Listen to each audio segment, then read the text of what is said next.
예수님의 성천하실 기약이 차가고 있습니다. 예수님이 성천하신다는 것이죠. 예수님이 성천하신다는 것은 앞에 전제가 되어 있는 것이 있습니다. 예수님의 탄생과 예수님의 죽으심과 예수님의 부활이 전제되어 있죠. 복음의 실제는 예수님이고 복음의 핵심은 5가지죠. 복음의 핵심 5가지가 첫 번째가 잘 모릅니까? 복음의 핵심 5가지 첫 번째가 예수님의 탄생, 두 번째가 예수님의 십자가, 세 번째가 예수님의 부활, 네 번째가 예수님의 성천, 다섯 번째가 예수님의 재림. 이걸 모르면 큰일 나죠. 아니, 교회를 다니는 사람이 복음의 핵심 5가지 물으면 복음의 핵심 5가지는 쫙 나와야 됩니다. 왜? 우리가 예수를 믿어야 구원받거든요. 아멘. 예수를 믿는다는 것은 이 예수님의 5대 사역을 믿는 거예요. 다른 걸 믿는 게 아니고 복음의 핵심 5가지를 모르고 복음의 핵심 5가지를 믿지 않으면 교회 30년 대입하다 아무 소용없습니다. 우리가 믿어서 구원을 받는 것은 예수님의 복음 핵심 몇 가지다? 5가지입니다. 그 첫 번째가 뭐라고요? 예수님의 탄생이라도 좀 더 구체적으로 말하면 동정녀에게 탄생하신 것을 믿어야 됩니다. 동정녀라는 말은 처녀의 몸에서 예수님이 탄생하셨다는 사실이 믿어져야 합니다. 언제 아멘 할래? 아멘. 이게 믿어지세요? 어떻게 처녀가 애를 낳아? 이게 안 믿어지면 절대로 구원을 받을 수 없습니다. 두 번째는 십자가 사건인데요. 십자가 사건은 어떻다는 말이에요? 예수님이 십자가를 지신 것은 내 죄 때문에 십자가를 지셨다. 다른 사람의 죄 때문에 십자가를 지신 것이 아니고 예수님이 십자가를 지신 것은 내 죄 때문에 지셨다는 사실이 믿어져야 됩니다. 세 번째는 예수님의 부활입니다. 어떻게? 죽은 지 사흘 만에 사망 것에 깨뜨리시고 무덤 문을 여시고 부활하셨다. 예수님이 부활하셨기 때문에 나도 대답해라. 나도 부활할 것이다. 그 부활을 믿음으로 나는 영생을 얻었다. 네 번째, 예수님이 성천하신 겁니다. 오신 대로 올라가셨어요. 예수는 하늘에서 오셨기 때문에 하나님의 보좌 우편에서 오셨기 때문에 예수님은 하나님의 보좌 우편으로 올라가셨어요. 뭐 타고? 구름 타고 올라가셨어요. 구름 타고 올라가신 예수님은 하늘로 가심을 본 그대로 마실 것이다. 재림하실 것이다. 예수님 재림을 믿으세요? 언제 재림하시지? 몰라. 누구만 아신다? 아버지만 아세요. 그러니까 우리는 예수님 언제 재림하실지 모르니까 도저까지 오신다고 그랬으니까 날마다 깨어서 예수님의 재림을 준비해야 된다. 예수님이 재림하시면 예수님 이 땅을 심판하십니다. 믿는 자 믿지 않는 자, 지금까지 기다려주셨던 예수님은 기다리지 아니하고 양과 염소를 가르듯이 구원받을 자와 구원받지 않을 자를 쫙 가르십니다. 그래서 영원한 심판이 이 땅에 임합니다. 이 5가지를 믿습니까? 믿으셔야 합니다. 이 5가지가 믿어지면 앉아있어도 아무 소용없습니다. 그러니까 우리는 말이죠, 예수님의 5대 사건, 복음의 핵심 5가지, 그 복음의 핵심 5가지를 아는 것이 아니라 내가 믿어야 한다. 예수님께서 성천하실 기약이 차감해 예루살렘을 향하여 올라가기로 굳게 결심을 하십니다. 예루살렘 향하여 올라가세요. 왜? 예루살렘에서 성천하셔야 되기 때문에. 예수님의 성천은 예루살렘에서 이루어지거든요.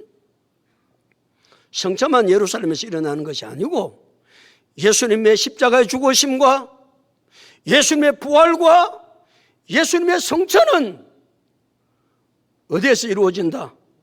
예루살렘에서 이루어져요. 그래서 예루살렘이 중요해요.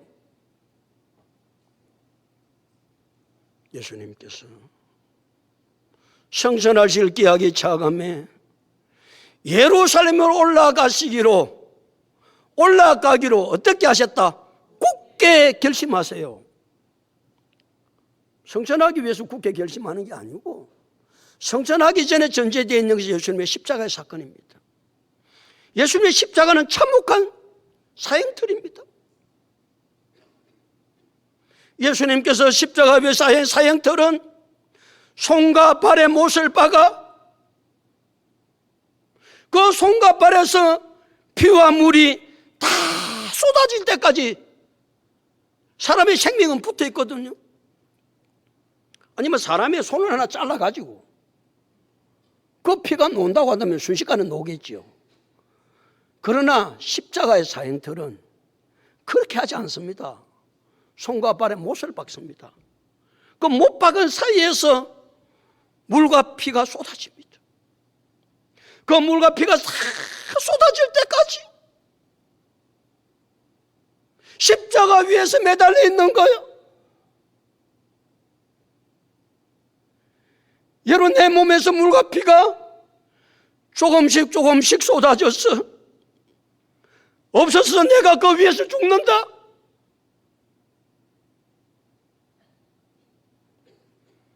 피가 쏟아지고 물이 쏟아질 때마다 예수님은 얼마나 갈증을 느끼셨기에. 예수님 마지막 하셨던 말씀이 무슨 말씀입니까? 내가 목마르다. 예수님께서 이렇게 하셨던 것이 무엇 때문입니까? 저와 여러분의 죄 때문 아닙니까? 예수님이 그렇게 하신 것이 무엇입니까? 하나님의 사랑 때문 아닙니까? 그 사랑합니까? 오늘 우리는 그 사랑 찬양을 했는데 얼마나 하나님이 나를 사랑하시기에 그 아들 예수 그리스도를 십자가에 못 박아 물과 피가 다 쏟아질 때까지 그 아들 예수 그리스도를 죽임으로 우리가 죄 사함 받고 영생을 얻고 살게 된 줄로 믿습니다. 그래서 사도 바울 로마서 5장 8절에 우리가 아직 죄인 되었을 때 그리스도께서 우리를 위하여 죽으심으로 하나님께서 우리에게 대한 자기의 사랑을 확정하셨느니라. 하나님은 우리를 죄에서 구원하려고 예수님을 십자가의 사형틀에 못 박아, 아니 예수님은 하나님의 뜻을 이루기 위해서, 아니 예수님은 하나님 주신 사명을 감당하기 위해서 예루살렘 올라갈 때 뭐하고 올라가셨다? 굳게 결심하시고 올라가셨어요.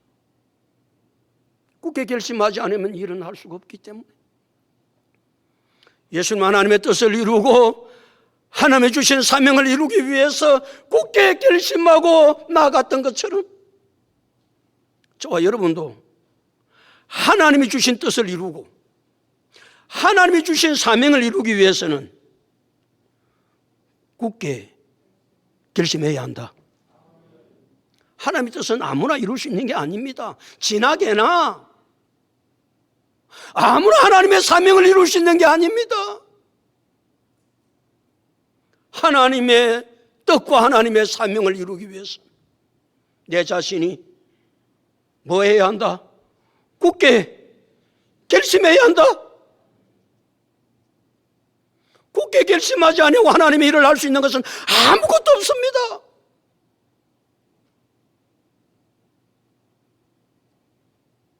예수님은 하나님의 뜻을 이루고 하나님이 주신 사명, 십자가의 사명을 위해서 굳게 결심하고 예루살렘을 향하여 올라가십니다. 예루살렘을 향해서 올라가실 때는 예수님이 지금까지 사역을 하셨던 사역의 중심 무대는 갈릴리입니다. 갈릴리에서 예루살렘으로 가려면 반드시 중앙에 있는 사마리아 땅을 거쳐서 가야 합니다. 그래서 예수님께서 제자들 몇 사람을 사마리아 한 마을에 가서 우리가 가야 되니까 예수님 따르는 무리가 하도 많잖아요. 너가 준비를 해라. 그래서 예수님 보냈어요. 자, 보냈는데 자, 어떻게 하는지 53절 볼까요? 자, 53절 다 같이 읽겠습니다. 시작.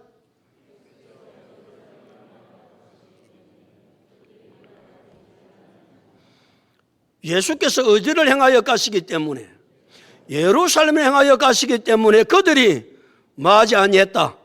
받아들이지 아니한지라. 그들이 누굽니까? 사마리아 사람들입니다. 사마리아 사람들이 예수님께서 제자들과 함께 무리들과 함께 예루살렘을 향하여 가시기 때문에 맞이 아니한 겁니까? 받아들이질 않습니다. 자, 그러면 왜 사마리아 사람들이 갈릴리에서 예루살렘으로 향하여 올라가는 사람들을 받아들이지 않을까? 배척했을까? 그 말이거든. 오래된 민족적 감정 때문에 그렇습니다. 유대인들은 단일 민족이거든요. 우리도 단일 민족이지만 유대인들은 단일 민족이에요. 이스라엘 백성들이 왕을 원하니까 초대 왕 사울을 하나님이 세워요. 두 번째 왕 다윗이 왕이 돼요. 세 번째 3대 왕이 솔로몬이에요.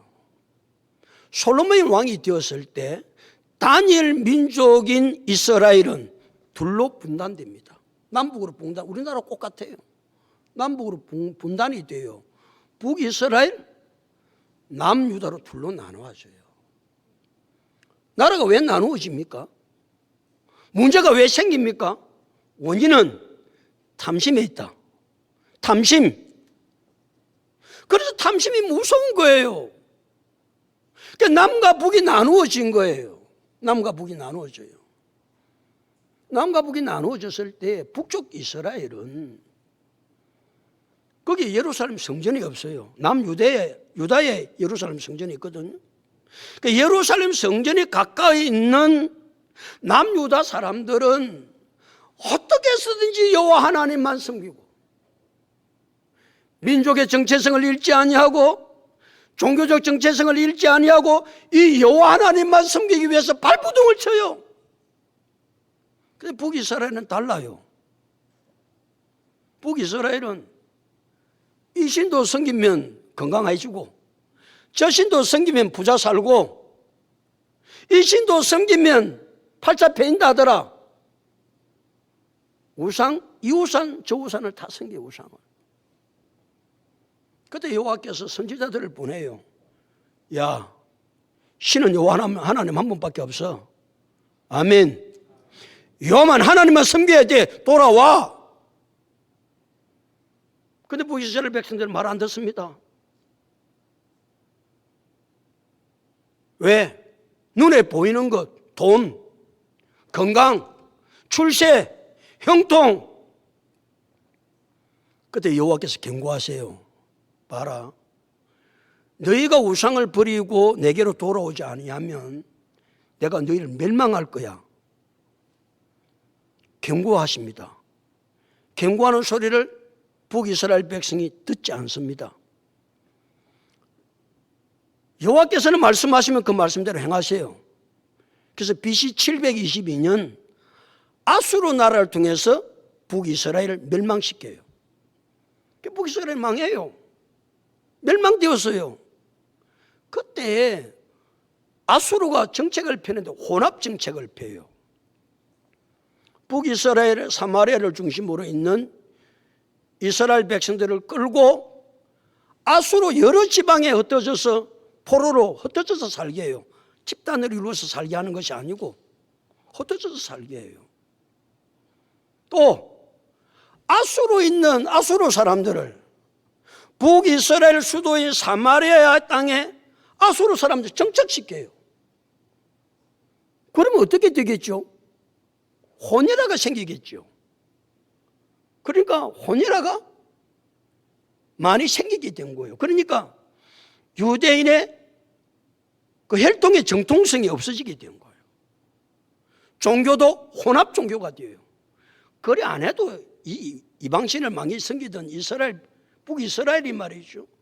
망하고 아수르가 우상을 가지고 오니까 모든 우상을 섬겨요. 우상을 섬겨요. 자, 민족적 정통성과 종교적 정통성을 지키기 위해서 힘쓰고 애썼던 남유대인들이 보니까 저 사람이 아니야. 어떻게 이방인하고 결혼해가지고 혼혈아를 낳고 어떻게 여호와 하나님을 버리고 우상을 섬기냐? 너는 이방인과 꼭 같다. 그래서 남유다 사람이 북이스라엘 사람과 상종을 하지 않아요. 저들을 뭐같이 취급하느냐? 개같이 취급해요. 전 개 같은 사람들이다. 우리는 저들과 절대로 상종 못한다. 자, 그러나 그 전까지는 성전이 남유다에 있으니까 이스라엘 히브리인들은 전부 다 예루살렘 성전을 중심으로 예배를 드리고 제사를 드리거든요. 근데 그때부터 야, 개 같은 인생들이 어떻게 하나님 앞에 예배를 드리냐? 예루살렘 못 온다. 막았어요. 그럼 민족적 감정의 골이 깊어지기 시작해요. 자, 그러니까 북이스라엘에 그리심산이 있는데 그리심산에다가 자기들의 성전을 지어요. 못 오라고 그러니까. 예루살렘 못 오라고 그러니까. 그러니까 얼마나 이 두 같은 민족이에요. 우리도 얼마나 앙숙이에요. 이보가 우리가 뭐 철저지 원수 같잖아. 이스라엘 백성도 그렇게 된 거예요. 철저지 원수예요. 물과 기름이에요. 물과 기름이에요. 그래서 갈릴리 사람들이 예루살렘을 향하여 가려면 사마리아 땅을 밟고 가야 되는데 이제 못 가게 막는 거예요. 그래 가려면 우회전을 해가지고 갈 수밖에 없는 거예요. 만약에 사마리아 땅에 발을 디뎠다 그러면 사마리아 사람들이 죽이는 거예요. 이게 역사예요. 역사. 민족적 얼마나 감정의 골이 깊었는지. 그래서 봐봐요. 53절에서 어떻게 했다고 53절 다시 읽어볼까요? 53절 다 같이 읽겠습니다. 시작.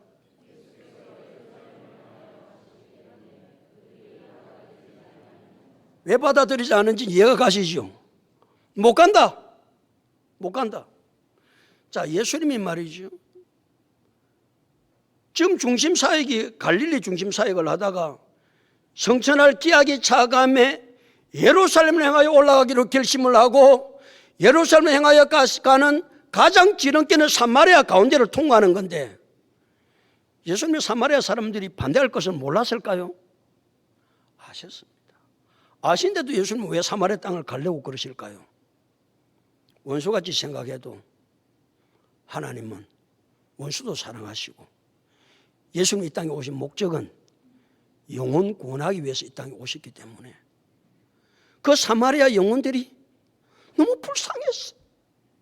내가 그들에게 가면 그들에게 복음을 전하고 그들이 구원을 받을 수 있을 것인데 그런데 사마리아 사람들은 예수님을 맞이 아니한지라 받아들이지를 않는 거예요. 무엇을 놓쳤지요? 구원받을 기회를 놓치는 것이죠.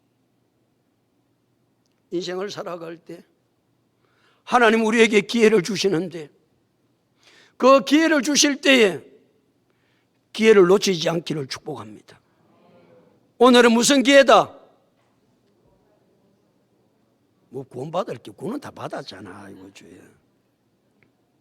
오늘은 살아계신 하나님을 만날 수 있는 기회다. 또 오늘은 무슨 기회다?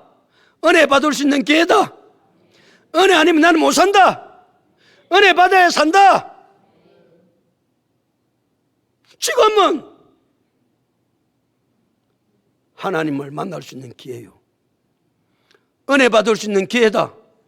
그래서 고린도후서 6장 2절은 보라! 지금은 은혜 받을 만한 때요. 보라! 지금은 구원의 날이로다 그러거든. 사랑하는 성도 여러분, 내가 주님 앞에 찾아 나와 예배를 드리는 것은 하나님이 기회를 주시는 축복의 시간이다. 하나님 만날 수 있는 기회요. 은혜 받을 수 있는 기회요. 사마리아 사람들처럼 말이죠. 그 기회를 발로 차는 사람이 아니라 그 기회를 받아들이고 오늘 하나님께서 나를 사랑하셔서 이런 놀라운 은혜를 받을 수 있는 기회, 하나님을 만날 수 있는 기회를 주신 주님을 찬양합니다. 하나님 만나고 돌아갑시다. 잘하는 사람을 만나고 돌아가고 그거 말고 오늘 말씀을 통해서 지금도 살아계신 하나님, 지금도 우리에게 은혜를 베풀어 주시는 원하시는 하나님, 그 하나님 만나고 은혜 받고 돌아가는 축복의 예배 시간 될 수 있기를 예수님의 이름으로 축복합니다. 그들이 이제 사마리아 사람들이 배척을 하니까 54절 볼까요? 54절 다 같이 읽겠습니다. 시작.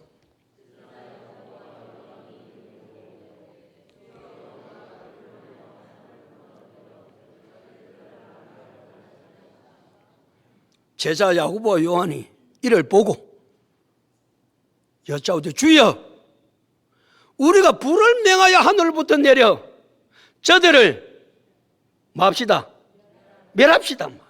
제 인생들 저거 뭐 쓸데없는 것들, 왜 우리를 배척하냐고. 왜 저들을 심판합시다. 저들을 다 죽입시다. 야고보와 요한은 자기들이 기도하면 하나님이 뭘 주신다고 믿었어요? 불도 주신다고 믿었어요. 왜? 변화산상에서 엘리야를 만났거든. 엘리야의 기도를 들으셨던 하나님은 갈멜산에서 번제단 위에 무엇을 내렸다? 불을 내리시거든. 하나님의 불을 주옵소서. 오늘도 하나님은 우리가 불이 필요하면 불을 주실 것이고 건강이 필요하면 건강을 주실 것이고 하나님은 응답하시는 하나님이시죠. 그러니까 야고보 요한은 주여, 우리가 불을 맹하여 하늘부터 내려 저들을 멸하라 하기를 원하시나이까. 그런데 이 두 제자 말이죠, 예수님 최측근이잖아. 예수님 최측근은 세 사람이거든요. 베드로, 야고보, 요한. 근데 아무리 따라대도 예수님의 마음을 모르는 거예요. 예수님이 지금 이 땅에 오신 것은 심판하기 위해서 오신 게 아니라 사람들을 구원하기 위해서 오신 거잖아요. 그러면 제자들이 예수님의 마음을 알았으면 예수님, 저들이 우리를 배척한다 할지라도 예수님 저들을 불쌍히 여기고 하나님, 저들이 깨달을 수 있도록 하나님 은혜를 주옵소서. 우리가 그렇게 기도할까요? 그래야 맞잖아. 이 인생들 보세요. 불을 내려 저들을 멸하고자 합시다. 누구의 뜻을 모르니까? 예수님의 뜻을 모르니까. 요한복음 3장 17절에 하나님이 그 아들을 세상에 보내신 것은 세상을 심판하려 하심이 아니요, 그로 말미암아 세상이 구원을 받게 하려 함이라. 예수님 이 땅에, 하나님 왜 이 땅에 예수님 보내셨다고요? 심판하심이 아니고 구원하기 위해서. 그래서 디모데전서 2장 4절은 하나님은 모든 사람을 구원하시며 진리를 아는데 이르기를 원하시느니라. 모든 사람이 구원받기를 원하시며. 그래서 우리는 끊임없이 하나님 전도 대상자를 정하고 저들을 구원해 달라고 기도하고 그래서 그러는 거예요.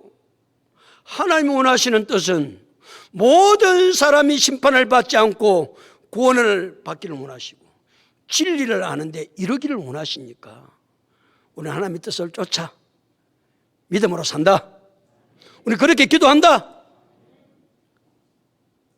원수 같은 인생도 있지요. 하나님 제 인생 가다가 그냥 탁 그냥 또 그리 기도해라. 하나님이 야 인생아 정신 차려라. 저도 구원받아야 된다. 그러신단 말이에요. 자, 야고보와 요한이 불을 내려 심판을 하자고 하니까 예수님이 어떻게 하시는지 보세요. 자, 55절 다 같이 읽습니다. 시작.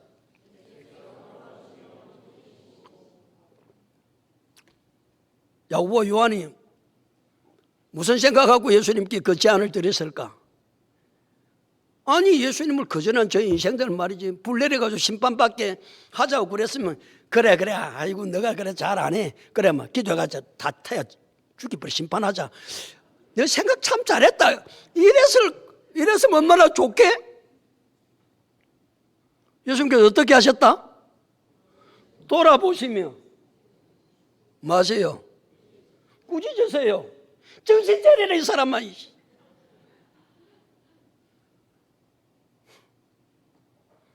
왜?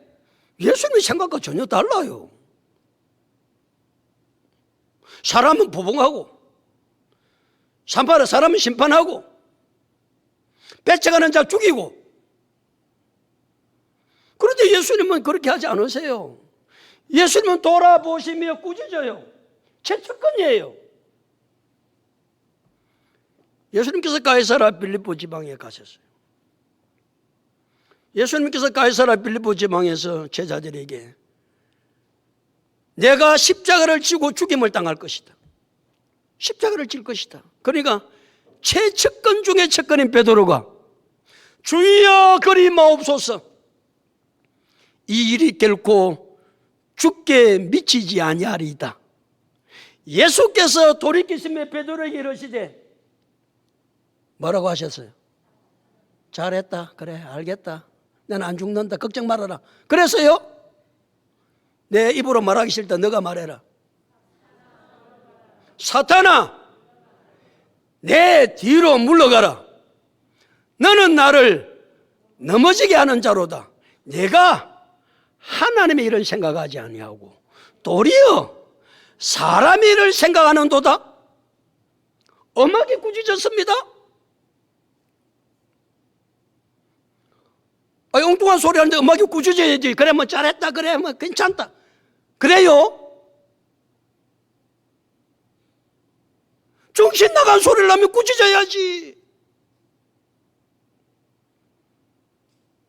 어디 엉뚱한 소리를 하고 다니냐고. 어디에 말 같은 소리를 하고 살아야지.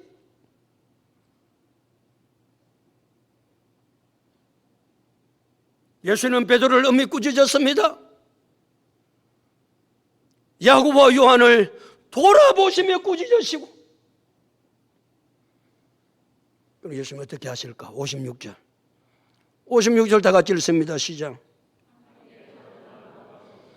함께 마니라 다른 마을로 가시니라. 배척 하니까 예수님은 어떻게 하세요? 우회로 돌아가세요.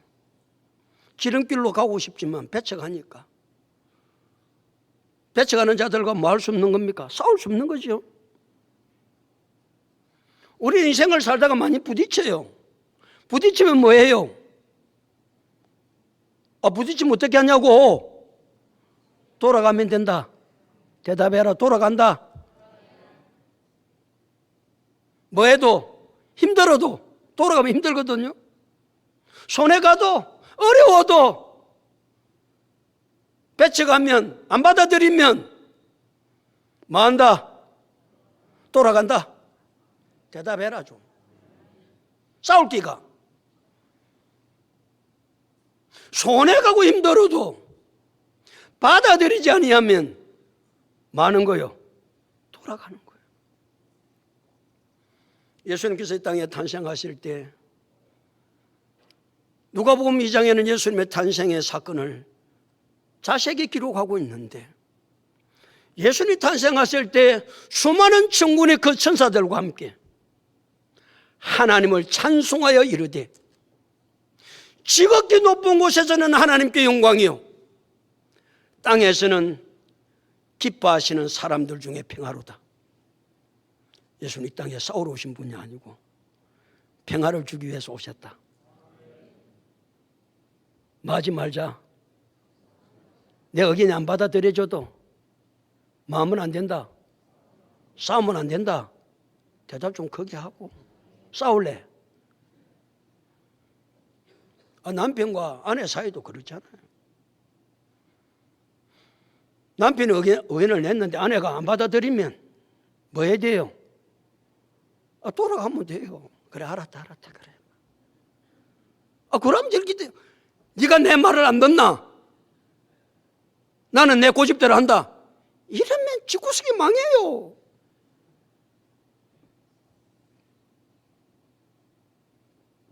받아들이지 아니하면, 배치가면 지금부터 뭐 한다? 돌아간다. 대답 좀 크게 해라. 싸울래 그러면 돌아가는 거예요. 뭐해도, 힘들어도, 길이 멀어도, 어려워도.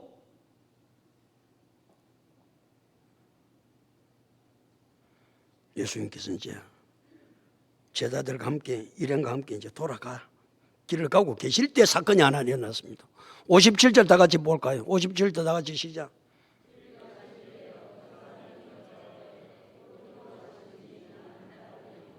이제 길을 이제 돌아서 가고 계세요. 그런데 어떤 사람이 예수님께 와서 뭐라고 그럽니까? 예수님 어디로 가시든지 나는 따르겠습니다. 그 말은 제자가 되겠다는 거거든요. 예수님은 제자를 이제 12제자 선택해가지고 그 제자가 있는데, 이 사람은 예수님의 제자가 되겠다는 거예요. 어디로 가신지 나는 따르리다. 그는 단호한 결단이거든요. 아주 강한 결단한 거예요, 이 사람이. 강한 결단한 거예요. 이제 하나님께서 원하시는 뜻을 행하고자 하면 결단이 필요하지요. 결심이 필요하지요. 예수님은 뭐 하셨고? 예루살렘 올라가시기로 굳게 결심하셨고, 이 어떤 사람은 뭐 하기로 했다? 단호한 결단을 합니다. 누구 따르기로? 예수님의 제자가 되기로. 하나님 우리에게 지정의를 주셨어요. 하나님이 주신 지정의는 사람마다 달라요. 하나님이 주신 지정의를 우리는 잘 활용을 해야 돼요. 하나님 뜻대로. 그 중에 하나님께서 원하시는 뜻을 이루어 가려고 할 때는 뭐가 중요해요? 의지가 중요해요. 그게 뭐예요? 결단이에요. 결심이에요. 굳게 결심하고 단호하게 결단 안 하면 하나님께서 원하시는 뜻은 절대로 이룰 수가 없습니다. 그러니까 봐보면 의지가 없는 사람은요, 물에 물 탄 듯 술에 술 탄 듯, 이게 하는 것도 아니고 안 하는 것도 아니고, 늘 신앙생활 보면요 결심을 못해요. 결단을 못해요. 이 사람은 예수님께서 권능을 행하시는 것을 많이 보았어요. 자, 귀신도 쫓아내시지, 나병 환자도 고치시지, 안전벨기도 일으키시지, 바다 위를 걷기도 하시지, 소경의 눈을 띄우기도 하시지. 그리고 그런 권능을 예수님께서 행하실 때마다 12제자는 말이죠, 어깨가 석해가지고 막 자기들이 좀 우리 주님께서 오늘 이 일을 행해서 자기들 뿌듯한 거예요. 제자들은 예수님의 제자 된 게 얼마나 신이 나는지 몰라요. 옆에서 가만히 지켜보고 있던 인생도 그렇게 하고 싶은 거예요.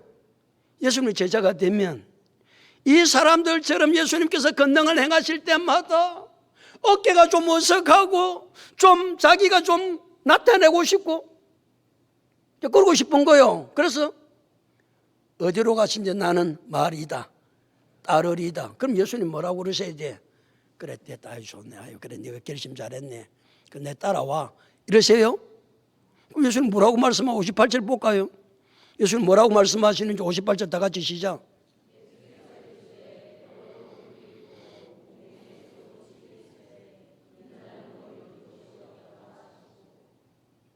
이 말이 무슨 말이에요? 따라오라는 말이에요? 따라오지 말라는 말이에요? 감이 안 잡혀? 완곡한 거부예요. 네 나를 따라올 수 있겠냐? 네 지금 내 하는 거 보고 지금 제자들이 내가 권능 행하는 거 보고 제자들이 좋아하니까 그거 보고 따라오려고 그러지. 그거 보고 따라오려고 하면 이 사람 안 돼.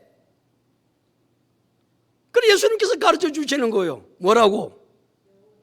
여우도 굴이 있고 공중에 새도 집이 있어대 인자는 머리 둘 곳이 없다는. 예수님은 나는 머리 둘 곳도 없어. 여우도 굴이 있어 알아? 알지?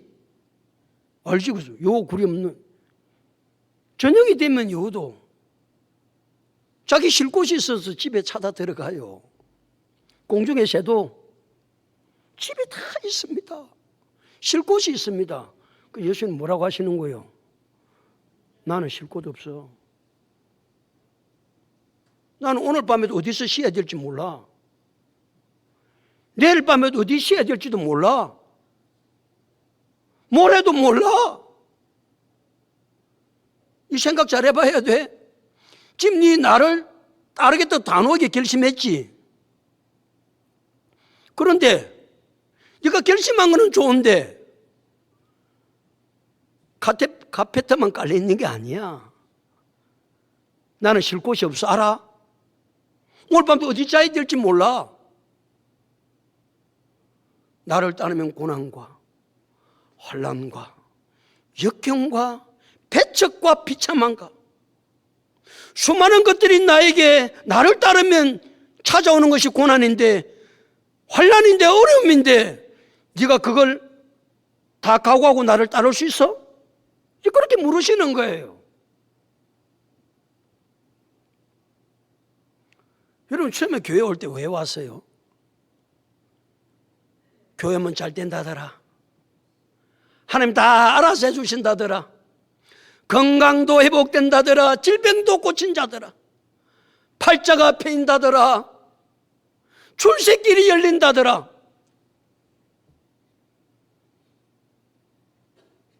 예수를 믿으면 놀라운 기적의 역사가 많이 일어나지요. 아니 영적인 세계는 이보다 더 놀라운 역사가 예수를 믿는 우리에게 주어지는 줄로 믿습니다. 그러나 분명한 것 한 가지는 예수를 믿으면 제대로 믿으면 고난도 찾아오고 어려움도 찾아오고 환난도 찾아오고 가난도 찾아오고 배척도 찾아오고 비참함도 찾아온다. 와 아멘 안 하노? 그 실체. 아니 카페트만 깔려야 되는데 무슨 또 환난을 당한다고요? 그래서 교회에 왔다가 예수 믿는 거 아니고 교회에 왔다가 수많은 사람들이 교회를 떠나는 이유가 어디에 있습니까? 고난을 당하고 환난을 당하고 병을 만나고 사업의 실패가 찾아오고 그러면 수많은 사람들은 교회에 왔다가 떠납니다. 그러나 예수를 믿는 사람은 고난이 찾아오고 환난이 찾아오고 어려움이 찾아와도 진정한 예수님의 제자는 그가 상관없이 예수님을 따르는 사람인 줄로 믿습니다. 네가 그렇게 할 수 있냐고 묻는 거예요. 고난 없는 영광은 없습니다. 그래서 로마서 8장 17절 18절에 우리가 그와 함께 영광을 받기 위하여 고난도 함께 받아야 할 것이니라. 18절 생각하건대 현재의 고난은 장차 우리에게 나타날 영광과 뭐 할 수 없도다? 비교할 수 없도다. 이게 깨달아져야, 이 진리가 내 속에 들어와야, 예수 믿는 것 때문에 고난이 오고 환난이 오고 어려움이 오고 사업에 실패가 오고 병들어 죽는 순간까지도 현재의 고난은 장차 우리에게 나타날 영광과 비교할 수 없음을 알기에 이 땅에 사는 인생 잠깐이고 저 영원한 세계를 바라보고 내가 믿음으로 달려가겠습니다.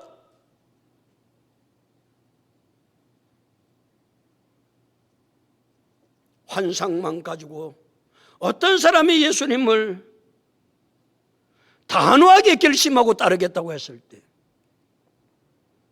예수님은 한마디로 말씀하셨습니다. 여우도 굴이었고 공중에 새도 집이 있어대 나는 말 곳이 없다. 머리 둘 곳이 없는데 그래도 따를래? 이렇게 묻는 거예요. 여러분 머리 둘 곳 있잖아 다. 그럼에도 감사하지. 아멘 아이가. 우리 지금도 가면 머리 둘 곳 쉴 곳이 있잖아요. 다리 뻗고 누워 잘 곳이 있잖아요. 예수는 그런 분도 그런 것도 없어요. 혹시 내 삶 속에 탈탈 망해가지고 머리 둘 곳이 없어도 네가 예수 믿겠냐? 한번 그걸 물으시는 거거든요. 예수 믿는데도 망할 수 있습니다. 출세만 있는 게 아닙니다. 건강만 있는 게 아닙니다. 그때도 여러분 예수 믿겠습니까?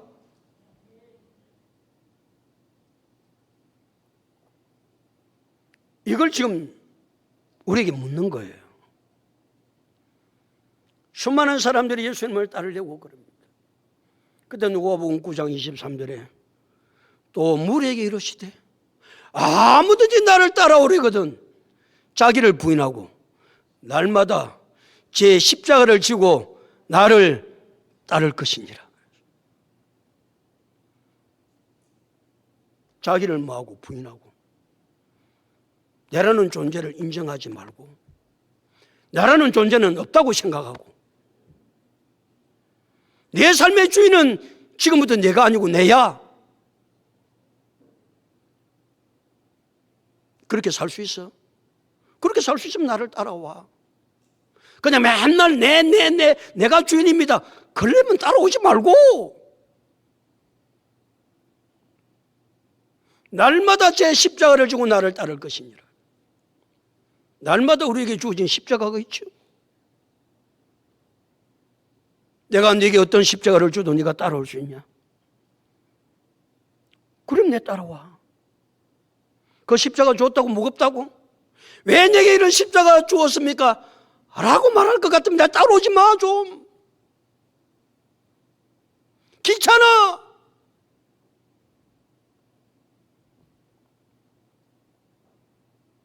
사랑하는 성도 여러분, 어떤 사람은 단호하게 결심합니다. 어디로 가신지 나는 따르리이다. 그래 요즘 그거 가지고 안 된다. 나를 따르는 진정한 제자가 되는 것은 그 정도 가지고 되는 게 아니야. 예수님은 여우도 굴이었고 공중에 새도 집이 있어대 나는 말 곳이 없다. 머리 둘 곳 없다. 그런 일이 생겨도 나를 따를 수 있냐? 오늘 예수님 던지는 질문이죠. 사랑하는 성도 여러분, 예수를 믿는 것은 카페트만 깔려 있는 게 아닙니다. 기적적인 수많은 역사들이 일어납니다. 내세 받을 영광은 비교할 수 없습니다. 그러나 우리가 예수를 믿는 삶 속에 고난도 있습니다. 환난도 있습니다. 배척도 고통도 있습니다. 비참함도 있습니다. 어려움도 있습니다. 실패도 있습니다. 이래도 네가 나 따를래? 예수는 물으시는 것이죠. 그러나 분명한 것은 로마서 8장 17절 18절 말씀을 우리 늘 묵상하고 그 소망 가운데 사는 거예요. 우리가 그와 함께 영광도 받기 위해 함께 고난도 받아야 할 것이니라. 생각하건대 현재의 고난은 장차 우리에게 나타날 영광과 말할 수 없도다. 비교할 수 없다. 이 사실이 믿어지면 어떤 순간에도 나를 따라올 수 있어. 이 믿음 가지고 예수님의 진정한 제자들이 다 될 수 있기를 예수 그리스도 이름으로 축복합니다.